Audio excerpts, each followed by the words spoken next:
दोस्तों पिछले कुछ सालों में आपने एक चीज जरूर महसूस की होगी, इंडियंस के खिलाफ अचानक से नफरत बढ़ गई है और ये सिर्फ ऑनलाइन ट्रोलिंग तक महदूद नहीं है। इंडियंस पर फिजिकल अटैक्स भी हुए हैं, लोगों को नौकरियों से निकाला गया है, सिर्फ इंडियंस होने की वजह से होटल में दाखिला नहीं दिया जा रहा था, वीजा रिजेक्शन रिकॉर्ड तोड़ रहे हैं। आइए दोस्तों देखते हैं आज की इस वीडियो में पूरी दुनिया भर में इंडियंस के खिलाफ कहां पर क्या क्या हो रहा है।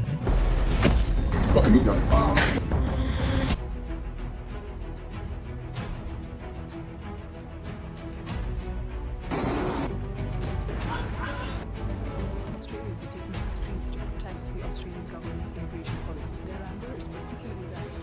दोस्तों जरा ये वीडियो देखें। पोलैंड में एक इंडियन स्टूडेंट पर हमला हो रहा है सिर्फ इसलिए कि वो इंडियन है। ये तस्वीरें देखें। कजाकिस्तान और मलेशिया जैसे ममालिक के होटल्स के कुछ रूल्स साफ साफ लिखा है इंडियंस नॉट अलाउड। कुछ होटल्स में लिखा है अगर कमरा दे भी देंगे तो इंडियंस को इजाफी डिपॉजिट करना होगा। सवाल ये है कि ये रूल सिर्फ इनके लिए ही क्यों? दुबई के एक 5 स्टार होटल पर एक इंडियन टूरिस्ट ने ट्रिप एडवाइजर पर रिव्यू डाला। उसने लिखा इंडियन गेस्ट को पुराने तौलिए दिए जाते हैं, गैर इंडियन फॉरेनर्स को तरजीही सीटिंग्स मिली, इंडियन बच्चों को रेस्टोरेंट के कोने में बिठाया गया, पहले से बुक की गई जेट्स गैर मुल्कियों को दे दी गई और आखिर में उसने लिखा ये होटल शानदार है लेकिन इंडियंस के लिए नहीं। ये नफरत सिर्फ होटल्स तक महदूद नहीं है। सड़कों पर dirty Indian, go back to your country, you people stink, ऐसे जुमले अब आम हो चुके हैं। ऑस्ट्रेलिया में हालिया प्रोटेस्ट में खुले आम नारे लगाए गए, Indians go back to home, flush the toilet after Indians. ये सब 2025 में हो रहा है। दोस्तों आप जरा वीजा रिजेक्शन के नंबर्स देखें। सिर्फ 2024 में 1,65,000 Indian Schengen visa application reject हुई।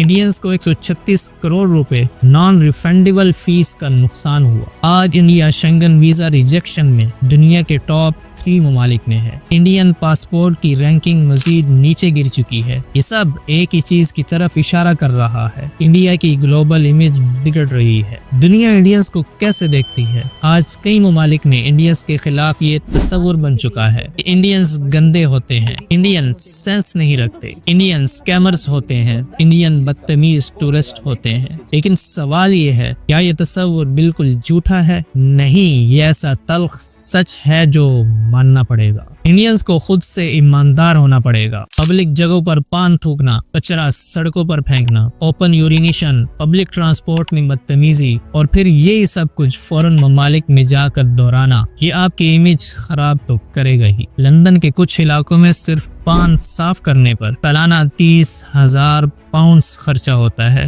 दोस्तों ये हकीकत है, नफरत नहीं। आज एक गलत वीडियो पूरे मुल्क की बदनामी बन जाती है। पब्लिक प्लेस पर नशे में हंगामा करना, होटल्स में चोरी करना, खवातीन के साथ बदतमीजी करना, पॉश व्लॉगिंग और रील्स बनाना सिर्फ एक इंसान की गलती और लाखों लोगों के वीजे और इज्जत पर असर डालती है। दोस्तों एक वक्त था जब चीन के बारे में ये मशहूर था, चीनी टूरिस्ट को दुनिया का सबसे बदतरीन टूरिस्ट कहा जाता था। लेकिन चीन ने क्या किया? बदतमीज टूरिस्ट्स की नेशनल ब्लैक लिस्ट बनाई, ट्रैवलिंग पर 2 से 5 साल तक का बैन लगा दिया, एयरलाइंस को रिपोर्ट करने का इख्तियार दिया, लोगों के नाम पब्लिकली जारी किए गए और नतीजा क्या निकला? सिर्फ 5 साल में ही 50% ममालिक ने माना कि चीनी टूरिस्ट का रवैया बेहतर हो चुका है। दोस्तों ये वीडियो शायद आपको बुरी लगे लेकिन सच यही है, फख्र और खुद एहतिसाबी में फर्क होता है। आपको समझना होगा कि आप जहां भी जाते हैं वहां सिर्फ आप खुद नहीं जाते बल्कि अपने पूरे मुल्क को रिप्रेजेंट करते हैं। एक गलत हरकत